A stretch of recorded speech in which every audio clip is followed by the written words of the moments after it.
Ça va? Oui, ça va. Tu t'appelles comment? Je m'appelle Samuel. Tu es chrétien? Oui, je suis chrétien. De quelle communauté? Catholique, protestant, évangélique? Tu es de quelle dénomination? Je suis évangélique et catholique. Je fais les deux. Évangélique et catholique en même temps?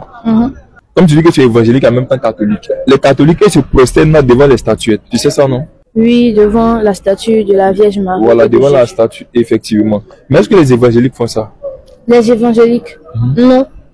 Mais c'est condamné par l'église évangélique, non? Oui, effectivement. Mais comment tu peux être évangélique en même temps catholique? Oui, mais n'oublions pas que quand même c'est le même Dieu qu'on prie tous. C'est le même Dieu qu'on adore tous et qu'on aime. Mais si c'est le même Dieu, est-ce que Dieu peut se contredire? Parce qu'il y a l'église catholique et l'église évangélique. C'est deux dénominations distinctes. Une église dit une chose et l'autre dit une autre chose. Est-ce que Dieu peut se contredire? Bien, il y a plusieurs vérités.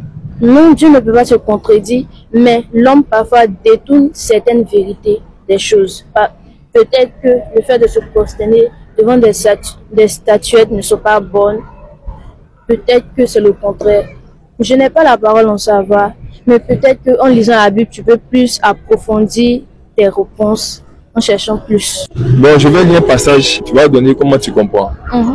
Deutéronome 27, verset 15. Maudit soit l'homme qui fait une image taillée ou une image en fonte, abomination de l'Éternel, œuvre des mains d'un artisan, et que la place dans un lieu secret. Et tout le peuple répondra et dira Amen. Ok. Comment tu comprends ça?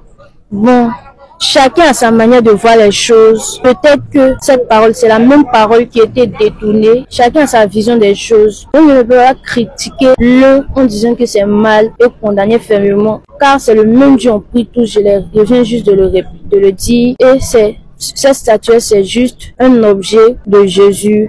Juste une forme de prier, comme si on était devant lui. Car lorsque Jésus, on le prie, il entend nos paroles. Tu ne pries pas Marie? Non. Tu venais Marie? Je ne viens pas Marie. Mais comme tu es catholique en même temps évangélique, et les catholiques ils venaient Marie? Oui, ma mère m'a dit que ce n'est pas bon, donc j'ai arrêté de prier devant les statues. Car on se prosterne devant Dieu et non devant un truc fait par l'être humain, un artisan. D'accord, maintenant la dernière question que je vais te poser, qui est ton Dieu pour toi? Mon Dieu, c'est Jésus. Jésus, il est le Père, il est le Fils, le Saint-Esprit, bien il est le Fils seulement parce qu'il y a divergence à ce sujet-là. Pour toi, déjà, Jésus, c'est le Fils de Dieu et c'est notre Père à tous, le Père et le Fils. Il a en même temps le Saint-Esprit. Oui, le Saint-Esprit envoyé sur terre pour nous libérer de tous nos péchés. Donc, quel est le dernier message que tu peux dire à tous les garçons qui ont ton âge? J'aimerais dire, croyez en votre foi, ne vous perdez pas parmi la foule, ne suivons pas les gens tantôt qui disent n'importe quoi, croyons en Jésus, c'est ça. D'accord, pas de problème. Donc, merci beaucoup. Partagez massivement, abonnez-vous et répondez à la question pour vous. Est-ce que Jésus-Christ est Dieu? Est-ce qu'il est le Père, il est le Fils, le Saint-Esprit, ou bien est-ce qu'il est le Fils seulement? Mais répondez en commentaire, on est ensemble.